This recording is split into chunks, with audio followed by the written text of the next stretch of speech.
માં ભૌમની સેવામાં જોડાતા યુવાનોને અવસર, રોજગાર કચેરી દ્વારા સેનામાં ભરતી પૂર્વે તાલીમ. પોરબંદર જિલ્લા રોજગાર વિનિમય કચેરી દ્વારા 30 યુવાનોને સરકારશ્રી દ્વારા નિઃશુલ્ક રહેવા અને ભોજનની સેવા પૂરી પાડવામાં આવી. પોરબંદર જિલ્લા રોજગાર વિનિમય કચેરી દ્વારા હાલ 30 યુવાનોને ભારતીય સેનામાં ભરતી પૂર્વે તાલીમ અપાઈ રહી છે. ગુજરાત સરકાર દ્વારા આર્મી, એરફોર્સ, નેવી, અર્ધલશ્કરી દળો તથા પેરા મિલિટરી ફોર્સીસની ભરતી પૂર્વે શારીરિક તેમજ માનસિક ક્ષમતા માટેની પરીક્ષાલક્ષી નિવાસી તાલીમ યોજના અમલમાં મૂકવામાં આવી છે, જે અંતર્ગત ચાલુ વર્ષે પોરબંદર જિલ્લા રોજગાર વિનિમય કચેરી દ્વારા યુવાનોના કૌશલ્યનો ઉપયોગ રાષ્ટ્રના નિર્માણના કામમાં થાય તે માટે 30 દિવસની એક નિવાસી તાલીમ વર્ગનું આયોજન હાલ પોલીસ હેડ ક્વાર્ટર ખાતે ચાલી રહ્યું છે. આ તાલીમમાં પોરબંદર જિલ્લાના 30 પુરુષ ઉમેદવારો જોડાયા છે.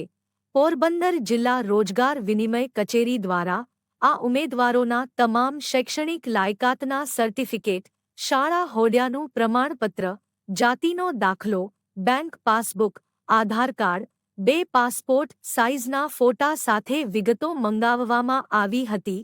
જિલ્લામાંથી યુવાનોએ તાલીમમાં જોડાવવા માટે વિગતો સાથે અરજી કરી હતી, જેમાંથી જિલ્લા રોજગાર વિનિમય કચેરી દ્વારા ઉમેદવારોની ઊંચાઈ, વજન, છાતી અને દોડ વગેરેનું પરીક્ષણ કરવામાં આવ્યું હતું.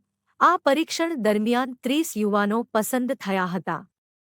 જિલ્લા રોજગાર અધિકારી શ્રી દિનેશભાઈ પરમારના જણાવ્યા મુજબ આ યુવાનો પોરબંદર જિલ્લાના છે અને તેઓને આ તાલીમ વર્ગમાં તા 1 જુલાઈથી પ્રશિક્ષણનો શુભારંભ કરાવવામાં આવ્યો છે.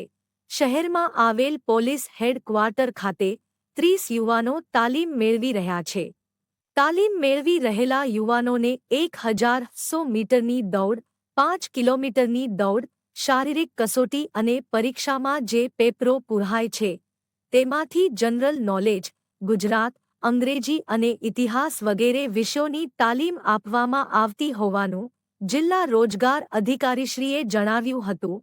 તેઓએ એવું પણ કહ્યું હતું કે આ વિદ્યાર્થીઓને 1 મહિના સુધીની સઘન તાલીમમાં સરકારશ્રી દ્વારા નિઃશુલ્ક હવા ઉજાસયુક્ત રહેવાની ખૂબ સારી સગવડની સાથોસાથ ગુણવત્તાયુક્ત સાત્વિક ભોજન આપવામાં આવે છે.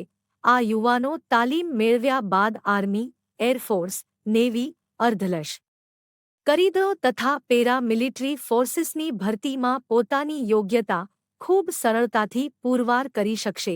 જિલ્લા રોજગાર અધિકારી દિનેશભાઈ પરમાર તાલીમ દરમિયાન અવારનવાર તાલીમના સ્થળની વિઝિટ કરી રહ્યા છે અને તેઓને અપાતા ભોજન, શારીરિક તથા થિયરિકલ તાલીમ સુચારુ રીતે આપવામાં આવે તેનું નિરીક્ષણ કરી રહ્યા છે.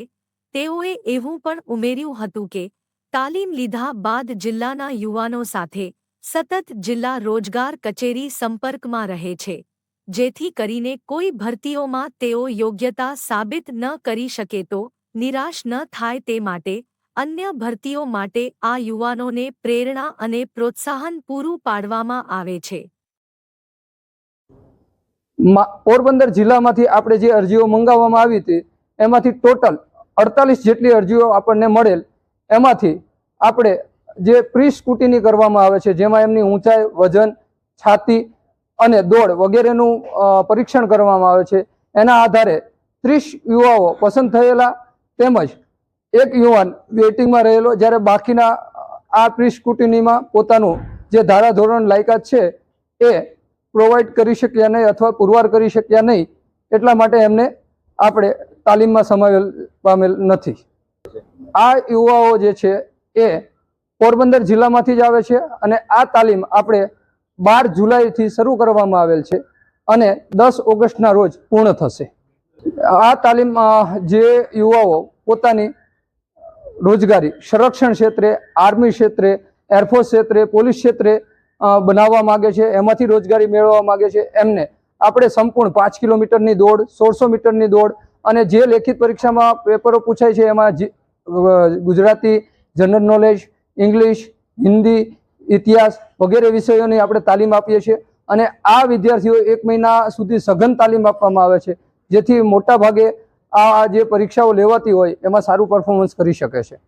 અને એમનું જિલ્લા રોજગાર કચેરી દ્વારા આપણે ફોલોઅપ પણ લેવામાં આવે છે કે જેથી એ નાસીપાસ ન થઈ જાય અને ફરીથી એ તાલીમ માટે મોટિવેટ રહે અને એ સારામાં સારું પરફોર્મન્સ તાલીમ માટે આપી શકે.